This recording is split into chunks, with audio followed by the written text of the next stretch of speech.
Le syndrome de l'Avant-Ville est une légende qui implique des étranges cas médicaux et mortuaires dans le pays de naissance de la série des jeux Pocket Monster rouge et vert.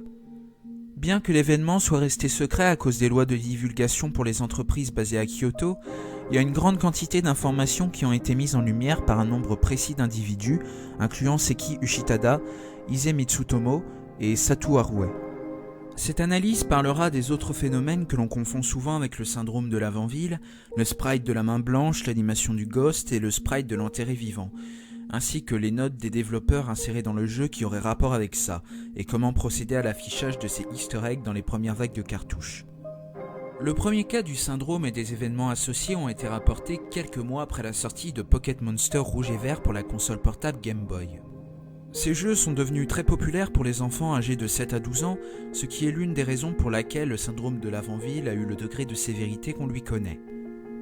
Dans le jeu, le joueur joue le rôle d'un dresseur dont la tâche est de capturer, élever et entraîner des créatures sauvages nommées Pocket Monster pour le combat.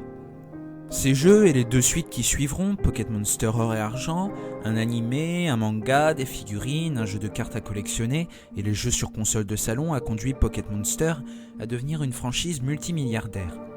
À un moment du jeu, le dresseur vient dans une petite ville nommée l'Avant-Ville. Cette ville est l'une des plus petites du jeu, en plus de Bourg-Palette, la ville de départ du joueur, et possède très peu de services disponibles pour les dresseurs dans toutes les autres villes du jeu. D'ailleurs, elle serait passée inaperçue si la tour Pokémon ne s'y trouvait pas, un building colossal qui contient des centaines de tombes de Pokémon décédés.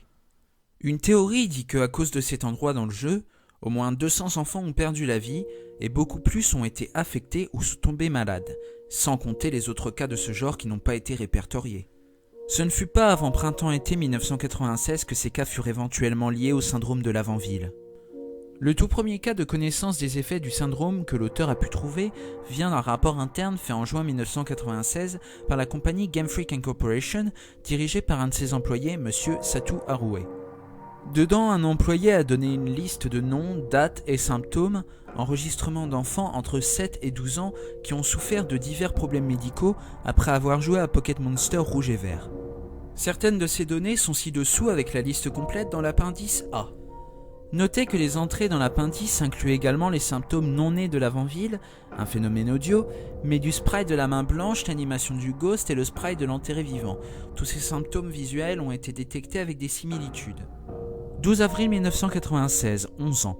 Apnée du sommeil obstructive, migraine sévère, autorragie, tinnitus. 23 mai 1996, 12 ans. Irritabilité générale, insomnie, addiction aux jeux vidéo, saignement de nez, développe de la violence envers autrui et parfois à lui-même. 27 avril 1996, maux de tête, irritabilité, prend des antidouleurs mélangés.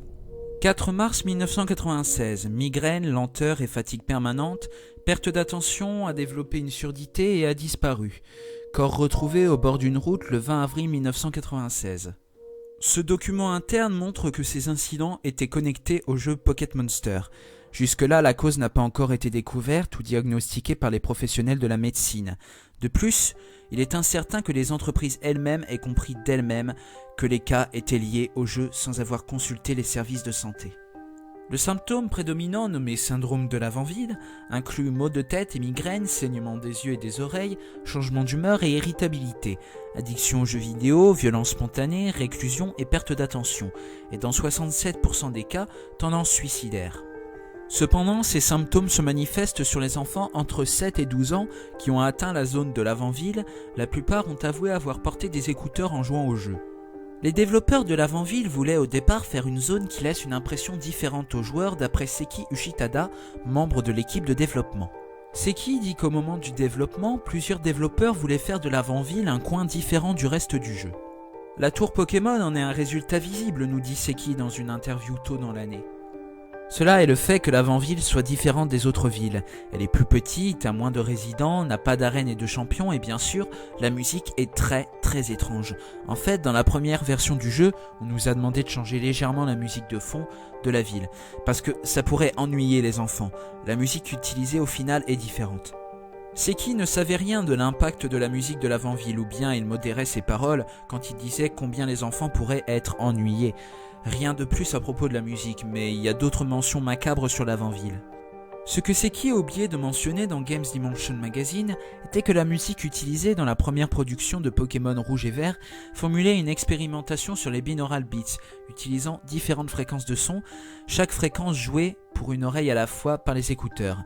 Différents effets psychologiques ont pu être observés sur le sujet qui les écoute. Dans la plupart des versions, cela résultait aux joueurs se sentant mal, ayant de l'appréhension et moyennement dérangés. Cependant, pour environ 200 enfants, cela a provoqué une variation de désordre au cerveau qui ne purent être purement détectés par des oreilles adultes pleinement développées. Seuls les enfants étaient victimes de ces sonorités résultant à des problèmes psychologiques et physiologiques qui dans certains cas aboutissaient à la mort, des suicides pour la plupart. Cependant, le syndrome de l'avant-ville n'est qu'un des symptômes qui causent des problèmes aux malchanceux qui ont eu ces séries de cartouches. Bien qu'ils furent moins connus, il y a une variété d'effets visuels utilisés dans l'avant-ville qui ont causé des problèmes médicaux aux enfants, cependant toujours disponibles dans les séries de production qui ont suivi. Ces effets visuels sont connus dans le monde de la programmation comme le sprite de la main blanche, l'animation de Ghost et le sprite de l'enterré vivant. Chacun a causé des maux de tête, nausées et dans les cas graves hémorragie du cerveau. Alors que 70% du syndrome de l'avant-ville est dû à la musique de l'avant-ville, le reste est divisé par ces phénomènes visuels. C'est en partie dû à un stimuli visuel arrivant après que le joueur ait entendu la musique de l'avant-ville. Une théorie dit que ceux non affectés par la stimulation audio, comme les sourds et les malentendants, amènent aux 30% restants. Alors que voir ces sprites peut causer ces effets, il y a des méthodes précises qui permettent aux visionneurs de les examiner en détail en toute sécurité. Connu dans le code comme whitehand.gif, il était scripté pour qu'il apparaisse en tant que Pokémon au 3e étage de la tour Pokémon.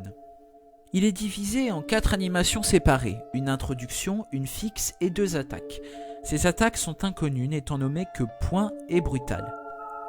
Alors que voir l'animation a été reconnu dangereux, voir les frames du modèle a été prouvé inoffensif. La main blanche semble en pièces et décomposée, avec une attention particulière sur les détails. La peau est pelée en laissant voir l'os et quelques tendons pendent drastiquement hors du poignet. La première attaque est la main se changeant en poing puis se balançant en avant. Cependant, l'animation de Brutal semble manquer de frame. La main semble s'ouvrir, puis s'accoupe, puis recoupe. Après quelques secondes, elle réapparaît, refermée. Les frames manquantes n'ont pas été retrouvées. L'animation Ghost, codée sous le nom hunting.swf, devait être placée dans certaines zones de la tour, incluant le centre du chemin au second étage. Cependant, les joueurs ne peuvent pas interagir avec, laissant les gens penser que c'était simplement un élément du décor. L'animation doit être impérativement vue par frame, comme pour la main blanche. L'animation totalise 59 frames, cependant, après extraction, la moitié des frames utilisées ont été gardées pour le sprite standard de fantôme de Pocket Monsters. Un quart des frames restants sont du bruit blanc pour faire un effet de fondu.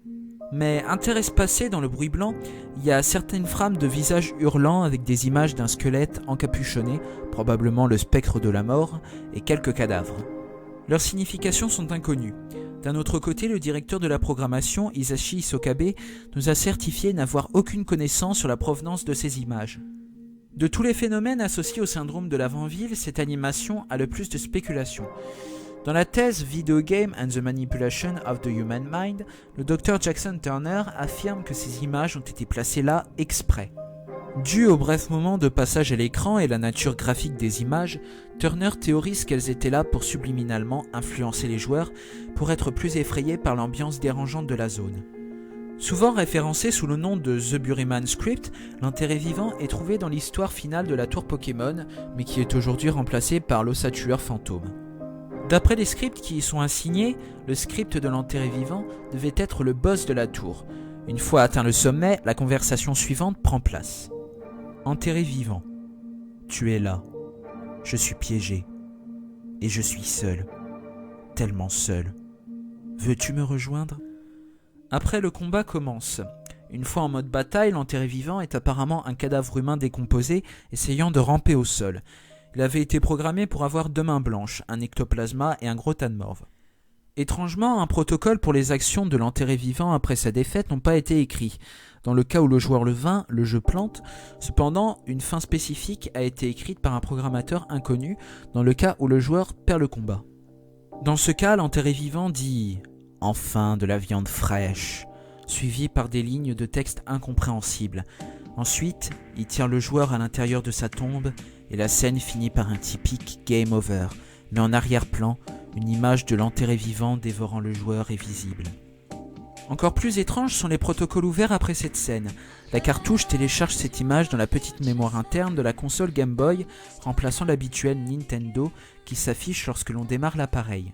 Les 2 bips de ce moment sont aussi remplacés par un son au nom de code staticmesh.wav.